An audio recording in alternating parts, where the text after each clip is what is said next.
बड़ा यार होटल का नाम सुनिया दोपहर का टाइम हो गया खाना भी अच्छा जहा खा लिया है चलो भाई देखने आज इंशाअल्लाह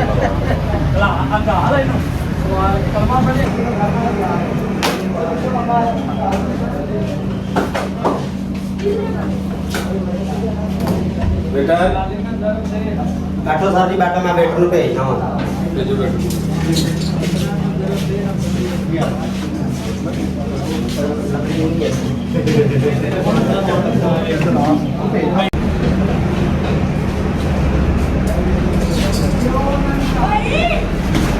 हाँ भी किधर खाना खाना वास्ते आया खाने खाने हाँ जी हाँ भी की खाने ओ भाई ने की अरे बिल्लू ब्रांड ਦੇ ਐਕਸ਼ਨ ਹੈ बिल्लू ब्रांड का एक्शन है ਆਹੋ और तू भी खाने ही पानी लेके पहले पानी पी रही हाँ जी पानी पीना तू ਵੱਡੇ ਨਵਾਬ कैसे होटल पे फंस गया मैं यार जहल किस्म के लोगों ने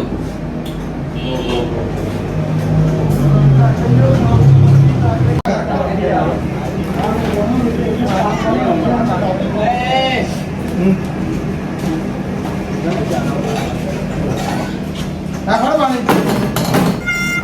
तमीज कर भाई तेन तमीज नहीं है ਆ ਪਾਣੀ ਪੀ ਕਿੱਥੋਂ ਡੰਗਰ ਉੱਠ ਕੇ ਆ ਜਾਂਦੇ ਨੇ डंगर ਖਾਣਾ ਨਹੀਂ ਹੋਰ ਕੀ आलू ਖਾਣੇ कीमा लेके फ्राई एक ਆਲੂ ਕੀਮਾ हाँ जी ਮੂੰਹ ਤੇਰਾ ਦਾਲ ਖਾਣ ਜੋਗਾ ਵੀ ਨਹੀਂ ਹੈਗਾ ਆਲੂ ਕੀਮਾ वेटर बदतमीजी कर रहे के ਆ ਚੁੱਪ ਕਰ ਲਈ ਜਾਣਾ ਚੁੱਪ ऐसा होटल है यार ये कहने बड़ा बेहतरीन ते बड़े पढ़े लिखे तलीम याफ्ता वेटर है ने हैं मेरी समझ तो गल किथे आ गया मैं बेटा ਤਾਜੀ ਹਾਂਜੀ ਆ ਕੀਮਾ ਲਾਇਆ ਜੇ ਲੱਗ ਗਿਆ ਗੇਮਾਂ ਕਿੰਨਾ ਲਾਣਾ ਉਹ ਇੱਕ ਡੰਗਰ ਜਾਇਆ ਅੱਲਾ ਨੇ ਕਿੱਥੋਂ ਉੱਠ ਕੇ ਭਾਵੇਂ ਰੋੜੇ ਵੀ ਪਾ ਦੀ ਚੱਲ ਜਾਏਗਾ ਯਾਰ ਕਿਹੜੀ ਓਏ ਯਾਰ ਖਾੜੂ ਜਾਏਗਾ ਵੀ ਸਮਝ ਨਹੀਂ ਆਦੀ ਤੂੰ ਕੀਮੇ ਦੀ ਪਲੇਟ ਲਾ ਦੇ ਚੱਲ ਲੱਗ ਗਏ ਠੀਕ ਹੈ ਲੱਗ ਗਏ ਚਲੋ ਆਪ ਲੱਗ ਗਏ ਆ ਦੇ ਗਿਆ ਫੜ ਚੱਲ ਇੱਕ ਦਾ ਕੀਮਾ ਲਾ ਗਈ ਆ ਕਿੰਨਾ ਲੱਗ ਗਿਆ ਦੇ ਗਿਆ ਚੱਲ ਠੰਡ ਮਾਰ ਖਬਰੇ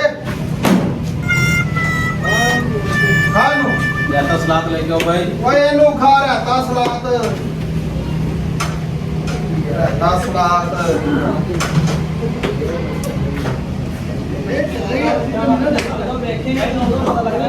वेटर इधर आओ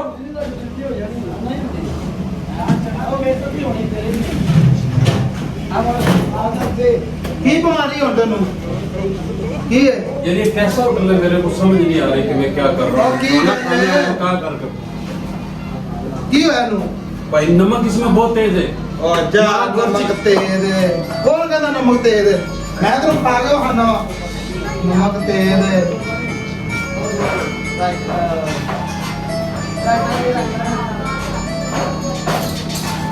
ਖਾ ਨੂੰ ਰੋਟੀ ਦੇ ना ये ना सालन है ਖਾ ਖਾ ਜਲਦੀ ਕਰ ਬਿੱਲ ਦੇ ओ भाई ने ना रोटी है ना सालन है मैं तो खाया ही नहीं है नमक ही बहुत तेज सी है ਤੇ ਆ ਕਿਨੇ ਖਾਦੀ ਸਾਰੀ ਤੂੰ ਖਾਦੀ ਏ ਖਾ ਖਾ ਜਲਦੀ ਕਰ मैं नहीं खाती चल अपने उस्ताद ਨੂੰ ਬੁਲਾ ਕੇ ਲਿਆ ਕਿਹੜਾ ਕੀ ਕਾਊਂਟਰ ਮੈਂ ਤੇਰਾ ਕੀ ਕਰਾਂਗਾ ਉਸਤਾਦ ਕੋ ਜਾ ਕੇ ਹੈ ਕੀ ਕਰਾਂਗਾ ਉਹ ਪੈਸੇ ਦੇ ਰੋਟੀ ਖਾਦੀ ਏ ਉਹ ਭਾਈ ਨੂੰ ਪੈਸੇ ਦੇ ਕੇ ਜਾ ਆਹੋ। ਪੈਸੇ ਦੇ ਕੇ ਦਾਲ ਮਾਛ ਲੈ ਕੇ ਆ ਸਾਈਡ ਤੇ ਕਰ ਕਿਹੜੀ ਦਾਲ ਮਾਜ ਕੋਣੀ ਹੈਗੀ ਚੱਲ ਚੱਲ ਮੇਰਾ ਉਸਤਾਦ ਕੋ ਜਾ ਚੱਲ ਹਲੋ ਚੱਲ ਉਸਤਾਦ ਆ ਮੇਰਾ ਉਸਤਾਦ ਕੋ ਜਾਣਾ ਤੋ ਕਿ ਤੇਰਾ ਕਾਊਂਟਰ ਮੈਨ ਕਿੱਥੇ ਚੱਲ ਉੱਥੇ ਅੰਦਰ ਚੱਲ ਉਸਤਾਦ ਕੋ ਚੱਲ ਚੱਲ ਮੇਰਾ ਉਸਤਾਦ ਕੋ अस्सलाम वालेकुम ਚੱਲ ਉਸਤਾਦ है भाई तो नेट साहब ओ भाई ਕੀ ਮਸਲਾ ਪੈਸੇ ਨਹੀਂ ਦਿੰਦਾ रोटी भी नहीं खाती मैं ते आलू कीमे च नमक ही बहुत तेज सी ओ भाई ने ਖਾਦੀ ਆ ਰੋਟੀ ਪੂਰੀ ਖਾ ਕੇ ਤਾਂ ਪੈਸੇ ਦੇ ਦੇ नहीं खा ओ भाई ने पैसे दे पैसे लेके जाने पैसे देने पैਣਾ मैं ਤੁਹਾਡੇ ਨਾਲ ਗੱਲ ਕਰਨ ਵਾਸਤੇ ਆ ਉਹ ਤੇ ਬੜਾ ਔਖਾ ਹੈ ਕਦੀ ਜੁੱਤੀ ਝਾੜਦਾ ਹੈ ਕਦੀ ਪਾਣੀ ਚੁੱਕ ਕੇ ਮਾਰਦਾ ਹੈ ਪੈਸੇ ਰੋਟੀ ਖਾ ਲਈ ਨਹੀਂ ਰੋਟੀ ਵੀ ਨਹੀਂ ਖਾਦੀ ਹੈ ਭਾਈ ਪੈਸੇ ਦੇ ਉਹ ਭਾਈ ਮੈਂ ਤੇ ਅੱਜ ਦੇਖਿਆ ਤੇ ਭਾਈ ਨੂੰ ਆਪ ਰੋਟੀ ਨੂੰ ਲੱਗੇ ਆਪ ਰੋਟੀ ਖਾਂਦੇ ਹਾਂਜੀ ਪੈਸੇ ਦੇ ਇਹ ਤੇ ਕੋਈ ਲੋਕ ਸਭ ਰੋਟੀਆਂ ਖਾ ਕੇ ਨਾ ਪੈਸੇ ਨਹੀਂ ਦੇਣੇ ਤੂੰ ਪੈਸੇ ਕਿਉਂ ਉਹ ਭਾਈ ਪੈਸੇ ਦੇ ਮੈਂ ਉਹ ਭਾਈ ਮੇਰੇ ਤੈਨੂੰ ਕਿਹੜਾ ਪੈਸਾ ਦੇ ਉਹ ਭਾਈ ਹੋਟਲ ਭਾਈ ਕੇ ਬਦਮਾਸ਼ੀ ਕਰਦਾ ਹੈ ਬਦਮਾਸ਼ਾਂ ਦਾ ਹੋਟਲ ਬਿੱਲੂ ਬ੍ਰਾਂਡ ਦਾ ਹੋਟਲ ਹੈ ਹਾਂ 12 ਦਾ ਮਤਲਬ ਹੈ ਫਿਰ ਅੰਦਰ ਕੋਈ ਨਾ ਆਵੇ ਤੇਰਾ ਬਾਪ ਵੀ ਆਏਗਾ पैसे देने भाई ਪੈਸਾ ਦੇ मेरे को पैसे नहीं है ने ਮੈਂ ਕਿਹਾ ਪੈਸਾ ਦੇ ओ भाई नेक्स्ट साहब ਤੁਸੀਂ ਕਿਉਂ ਤੰਗ ਹੁੰਦੇ ਜੇ ਪਿਆਰ ਨਾਲ ਮੁਹੱਬਤ ਕਰੋ ਸਾਡੇ ਨਾਲ ਪੈਸੇ ਦੇ ਫਿਰ ਮੈਡਮ ਪੈਸੇ ਵੀ ਦੇ ਦਿੰਦੇ ਆ ਭਾਈ ਵਕਾਰਤ ਗਿਣ ਲੈਣੇ ਵਕਾਰਤ ਉਹ ਭਾਈ ਨੂੰ ਤੁਹਾਡੇ ਕਿੰਨੇ ਪੈਸੇ ਬਿੱਲ ਕਿੰਨੇ ਬਿੱਲ ਕੱਟ ਕੇ ਚੱਲ ਚੱਲ ਚੱਲ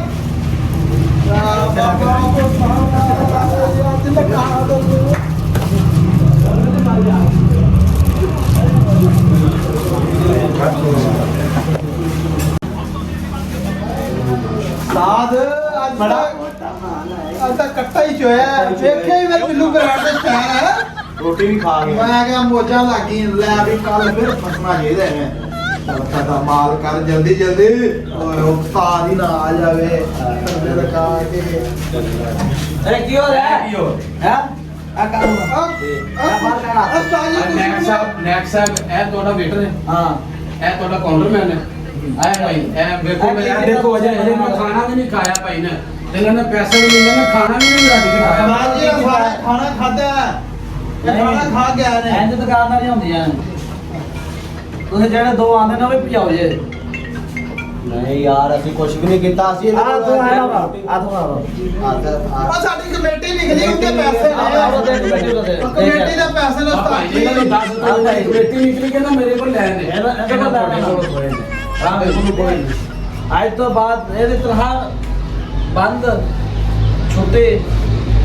ਕੋਈ ਸ਼ਹਿਰ ਨਹੀਂ ਦਾ ਤੇਰਾ ਕਪੜਾ ਵੀ ਦੇਣਾ ਬਾਹਰ ਕਰ ਦਿਓ ਕੱਢ ਦਿਓ ਚਲੋ ਜੀ ਤਾਜੀ ਅੱਗਾ ਤਾਂ ਨਹੀਂ ਹੁੰਦਾ ਨਹੀਂ ਅੱਜ ਖਤਮ ਤਾਜੀ ਇੱਕ ਦਾ ਅਸੀਂ ਜਿਹੜੇ ਬੇਟੇ ਰੱਖਦੇ ਹੀ ਨੇ ਚੱਲ ਉੱਠ ਪੈ ਚੱਲ ਉੱਠ ਪੜ ਚੱਲ ਚੱਲ ਨਿਕਲ ਜਾ ਕੋਈ ਸ਼ੈ ਨਹੀਂ ਮਿਲਣੀ ਤੁਹਾਨੂੰ ਚੱਲ ਹਾਂ ਤੇਰਾ ਕੀ ਲਾਈ ਕਰਨਾ ਹੁਣ ਜਗਾ ਤੋਂ ਕੈਸ਼ੀਅਰ ਹੈ ਸਾਡਾ ਭਾਈ ਮੈਨੂੰ ਉਹਨੇ ਕਾਊਂਟਰ ਤਾਂ ਤੈਨੂੰ ਕਾਹਦੇ ਲਈ ਪਾਇਆ ਲੈ ਕੇ ਆ ਬੰਦੇ ਕੋਲ ਪੈਸੇ ਨੇ ਉਹਨੇ ਬੰਦੇ ਨੇ ਗੱਲ ਪੈ ਕੇ ਪੈਸੇ ਖੋਲੋਗੇ ਚੱਲ ਤੂੰ ਵੀ ਚੱਲ ਨਵਾਂ ਨਵਾਂ ਹੀ ਆਏਗਾ ਚਲੋ ਚਲੋ